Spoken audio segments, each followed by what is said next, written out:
Hey vinyl community and all my music loving friends, it's Mike MGK Boston back 2 days in a row. Clearly the weather has us hunkered down, as they say. We're in the middle of a blizzard here.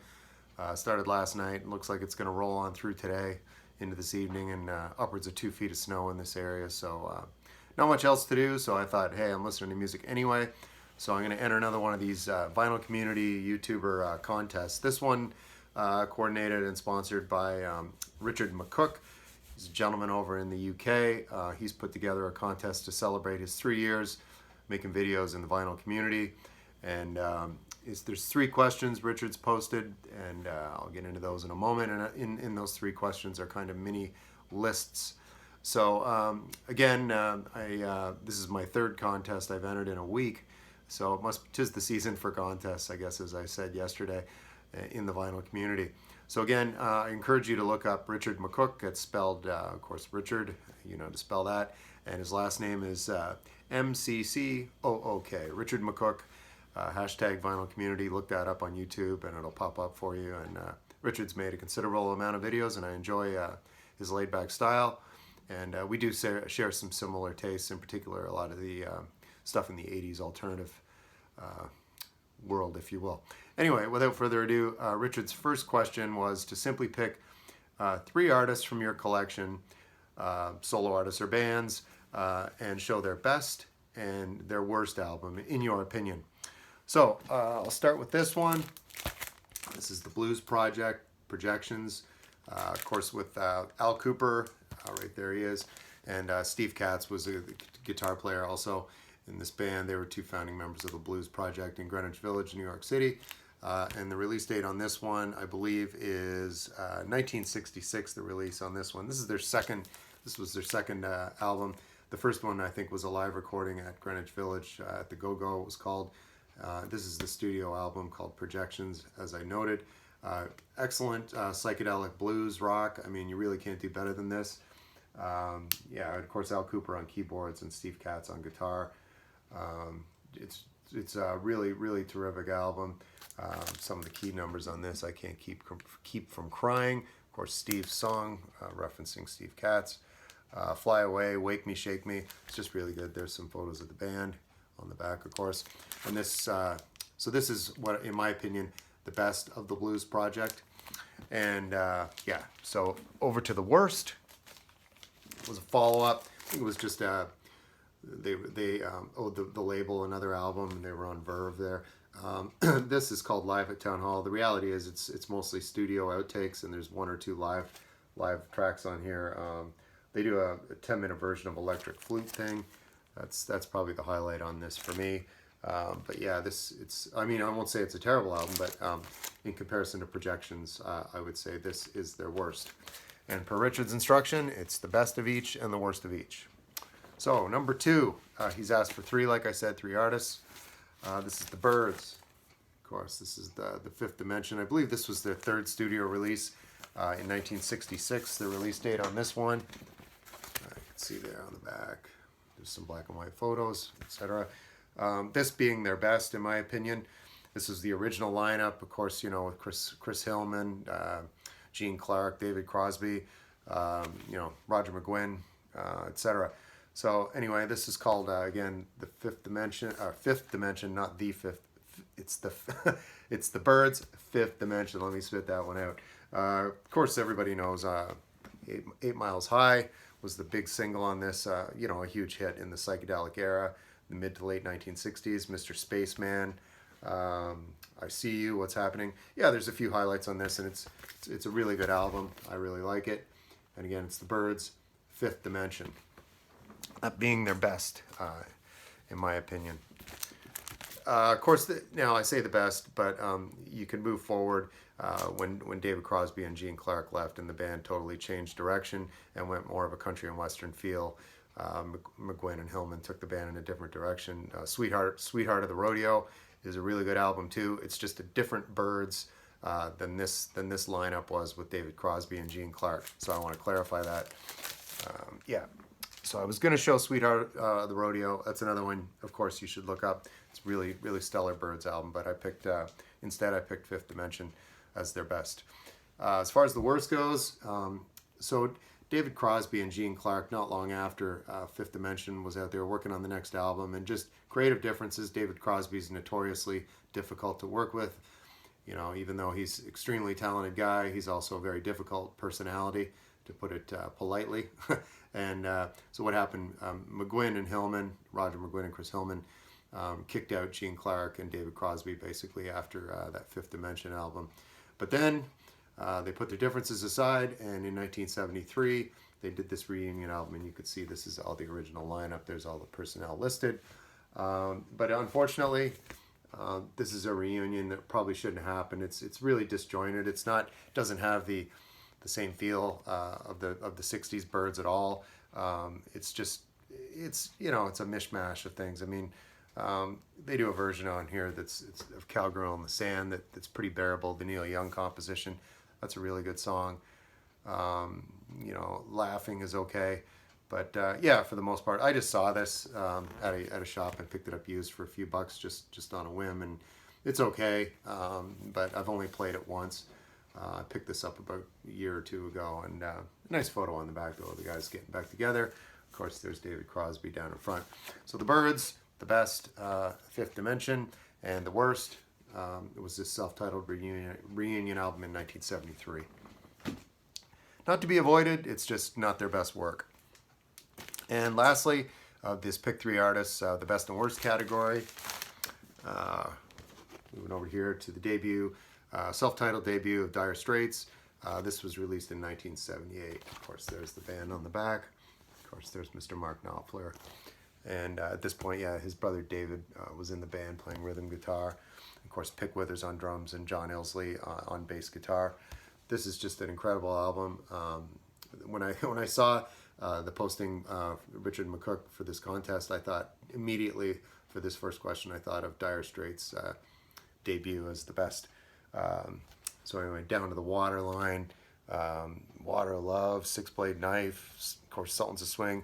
Again, it's one of those you've heard it a million times, but sometimes it just sounds new again.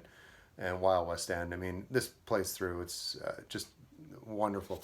When I put this on, I always have to play both sides. I really love it.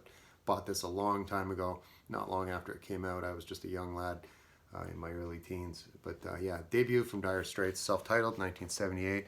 I call that their best. And this is going to be a bit of a hybrid video. Some of these I don't have on album.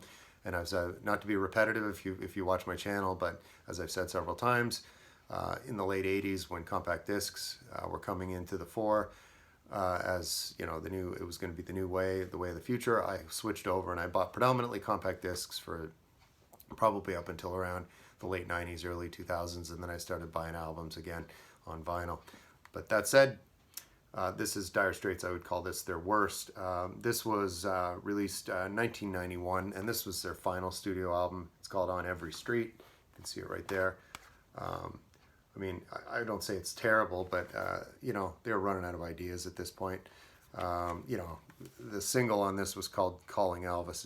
It's a terrible song, but the title track of the album, "On Every Street," you can see that that's a really good song. Heavy Fuel's okay. Ticket to Heaven, you know, The Bug, they do a version of that's pretty good, but yeah, it's pretty mediocre. And certainly not, I have all the Dire Straits stuff, and again, I'd call this their worst effort, but at this point, they hung it up, and then Mark Knopfler, he'd done some film scores on his own, and then he actually went out on the road and then wrote a bunch of new material, solo material, and I saw him in 2001, it would have been in Ottawa, a show there on the Sailing to Philadelphia was the tour for that was a solo album he did, but yeah, great guitarist, but yeah, Dire Straits ran their course, never got back together again, and that was it after 1991. All right, so question 2 from Richard McCook. Show 3 albums you have on compact disc that you would love on vinyl, or vice versa, was the way he worded the question. So instead of vice versa, I'm going to say these are 3 artists on compact disc that I would love to find on record, vinyl. And as I've said before in my videos, I'm not in the business of duplicating a lot of stuff I already have on compact disc unless it's something really special or if I see it at a really good price. As I've said, I don't buy any music online. I like to go to the store. It's part of the visual experience for me, and it's a social outing on a Saturday. Not today with the blizzard, but under normal circumstances, that's what I enjoy doing rather than just going online and ordering it. Kind of takes out the magic for me. So anyway, on that note, back to talking about the Byrds. Gene Clark later went on and had a pretty successful career in the early 70s. Had half a dozen country. He went country full on, and yeah, there's an album I've been looking for. I never see it. It's called No Other. It was a concept album he did in 1974. I just never see that. So anybody wants to send that to me, feel free. Gene Clark, No Other. I can't find it on record. I know I could order it online, but I'm still hunting. All right, so artists that I'd like to get on, that I have on compact disc, I'd like to get on record. Brad Mehldau, excellent guitarist. He's a jazz piano player, trained in the classical tradition. Kid grew up in Connecticut, started actively recording in the early 1990s. He played piano for the Joshua Redman Quartet, which was Brian Blade on drums, Joshua Redman on saxophone, and Christian McBride on bass. That original lineup is actually coming, they get back together and they're touring right now, and they're going to be coming through Boston in April, playing at Symphony Hall, and I really hope to go and see that. Again, they used to be, it was the Joshua Redman Quartet in the early 90s. However, right now they're touring under Brad Mehldau, so if this is something you're into, you'd look up Brad Mehldau tour dates, not Joshua Redman Quartet, to see where they're playing. This release here was his trio.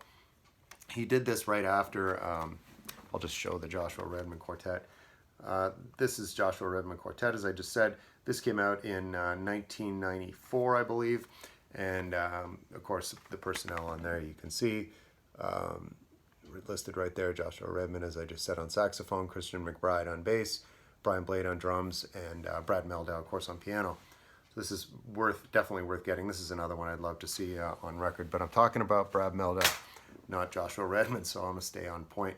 So anyway, this was his first, well, not his first, but he started recording as a trio after 94, and this is a really good one. It's George Rossi on drums, Larry Grenadier on drums, and Larry Grenadier on bass, and George Rossi on drums.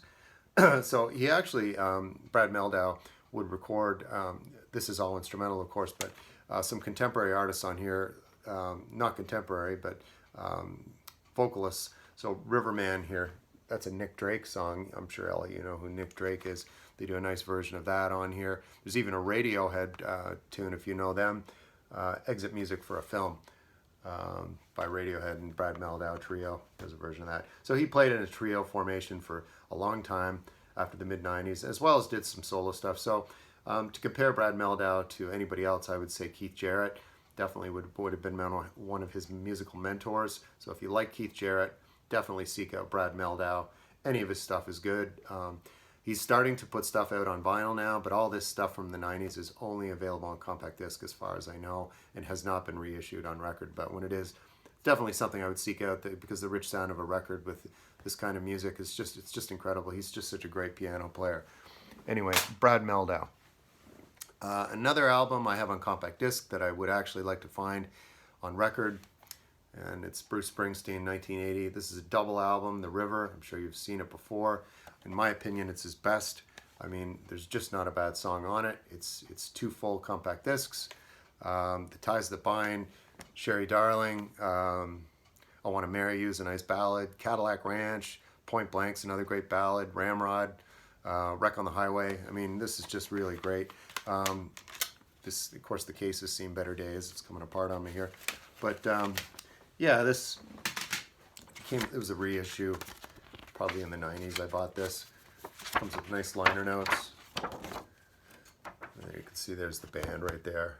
Yeah, so there's Steve Van Zandt and the rest of the guys. So there's Bruce, of course. But yeah, nice liner notes. Of course, you get all the lyric sheet on the inside. So yeah, I know this, of course, is available on record. When I see it for a decent price, that's actually one that I would buy on record too, just to have it. And I'm a big Springsteen fan, so yeah, I'd like to find that. In a vinyl tag I did a few weeks ago, I mentioned these guys because I had their new album on Espanol that came out in 2020. This is a release from early in their career. This was released in 1995. It's called Music for All Occasions. Kind of funny, cool retro look to the you know, got a kind of a 50s look on this. Of course, the frontman Mellow, as I've said, there was a different lineup at this point than they have currently. The band's expanded. It's like an 8 or 9 piece band now, but yeah, this is a really nice booklet with this. This is available on record. I looked it up on Discogs last night. Bottom end, it's going for about 35 bucks, so that's not happening. But again, I love this. I love this CD. I love the Mavericks. There they are, a lot younger there. And Raw Mellow, considerably a lot thinner there. But yeah, so this is back at the original lineup, and they were a 4-piece. There they are. Yeah, Here Comes the Rain. That's a great song. One Step Away. All You Ever Do Is Bring Me Down. That's a really good one. You can look that up. Just really excellent band. Yeah, they were on MCA at this point, and they've since left MCA since their early years. MCA was the first label to sign them in Nashville when they moved up from Miami in 1991, and then they started their output for MCA at that point. Okay, but my third and final artist that I have on CD that I would like to find on a record. But again, this one's looking pretty expensive. But if I see it out there in the wild, as they say, in a store, and it's marked down, I would pick that up. Love that band. All right, last question for Richard McCook here is show 3 artists where a best of is really all you need. There's a lot like that. And I'm going to kick it off here with the Rocket Man. This is Elton John, Greatest Hits. This is Volume 1. This was 1974, the release on this one. So, of course, there he is. This is really in good condition. I bought this new many years ago. Yeah, so nice photos on the inside here. There you go. There's the band he had at the time. So yeah, of course, Your Song, Daniel, Honky Cat, Saturday Night's All Right for Fighting, Benny and the Jets, Don't Let the Sun Go Down on Me. I mean, you know all these songs, Crocodile Rock. Yeah, so yeah, Elton John, Greatest Hits. And if one Greatest Hits wasn't enough for the Rocket Man, what the hell, 2 years later, here's Volume 2. 2 or 3 years later. This is 1977, so 3-year gap between those. 74 being Volume 1, 77 for this second volume, which is of course called Volume 2 of Greatest Hits of Elton John. And there he is right there with his cricket bat. Yeah, the bitch is back, kicks it off. Lucy, he does a cover of Lucy in the Sky with Diamonds. Don't Go Breaking My Heart, Someone Saved My Life Tonight, Philadelphia Freedom. I prefer the first Greatest Hits album. Some of these songs are good, but not as good as the stuff on that first Greatest Hits album. But again, an artist where the best of is really all you need. I do have some other Elton John stuff in my collection, but in hindsight, you know, the Greatest Hits stuff is fine if you're not a real huge fan. These 2 albums pretty much cover all the essential stuff from, you know, his peak period in the 1970s. So let me see where we're at here. Yeah, I have 2 more to go. So again, artists where best of is really all you need. Totally shifting gears and genres here. 80s new wave sensations, New Order. Again, this band of course came out of the ashes of Joy Division. In 1981, they were formed after Ian Curtis committed suicide, and of course Joy Division was disbanded, and Bernard Sumner formed the band with Peter Hook. Formed New Order, of course. So this is 1987. It's a collection of all their singles, and they're all here. That print's really small, so you probably can't see that. Very minimalist artwork here. There's not much going on. It's like the White Album. Temptation, Blue Monday, Confusion, Thieves Like Us. Perfect Kiss is one of the later songs. Came out around 86. Of course, Bizarre Love Triangle was huge in the clubs. I remember that when I was 18, 19 years old. And of course, they were on the Factory record label, but distributed by Polygram. So again, on the inside, again, there's not much to see. You know, I don't know, just very minimalist artwork. Of course, this is kind of cool. Light coming in here. There you go, 1987. You get the gist of it. So that was the year of the release of this. So they pulled the first, you know, 6 years of the band's career, and I have a lot of the 12-inch singles remixes of these songs that are on this. But again, I'm just trying to keep the video short for Richard's contest. And yeah, this is, if you want all the New Order, the best of. I mean, they did still put some stuff out into the 90s, but this is the gist of it, the best of it.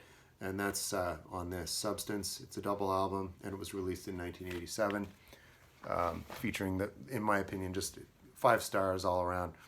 All right, lastly, another one where you really only need the best of. This is Blood, Sweat, and Tears. Of course, I mentioned Al Kooper earlier with the Blues Project and Steve Katz. They were in the initial configuration of Blood, Sweat, and Tears, which was, of course, before this. But some of the, a couple of those songs are, yeah, God Bless the Child is on here. That's one of the, from the first Blood, Sweat, and Tears album, I think. And here's on the back, you can see. So they switched gears. I'll show it real quick just to put it in context. This was the first album, the Blood, Sweat, and Tears album. The Child is Father to the Man, the title on this one, with Al Kooper and Steve Katz were, you know, kind of the founding members of this original incarnation of Blood, Sweat, and Tears in 1967, I believe. But then creative differences, because Al Kooper wanted to take the band in more of a psychedelic direction, and then the other members of the band were going in a more pop direction. They added a horn section. And then David Clayton Thomas was a singer they brought in, and Al Kooper and Steve Katz left. And Al Kooper, of course, went on to do many other things, both as a performer and a producer. But again, a final example of, a third example of a band where you really only need the best of, and that's Blood, Sweat, and Tears. The release date on this one, not even sure the date on this, 1972 maybe, 73. Yeah, it doesn't really say here, but yeah, early 70s for sure, because on the back here there's a whole bunch of excerpts from articles and reviews talking about the band. New York Times, Cashbox, Los Angeles Times, just talking about Blood, Sweat, and Tears. Blood, Sweat, and Tears continue to draw gold from their gold album, Blood, Sweat, and Tears, etc. Anyway, you have it. There you have it. So that's my contest entry for Richard McCook's contest. It was 3 questions. Really enjoyed making this video, Richard. Thanks for putting up the contest. And again, I suggest anybody watching this video, please check out Richard's channel. It's Richard McCook, again spelled M-C-C-O-O-K, hashtag vinyl community, and you'll find Richard's videos up there. And he's been active again. This contest is celebrating his 3 years with output in the vinyl community. And again, check out his channel. Thanks again, and have a great weekend.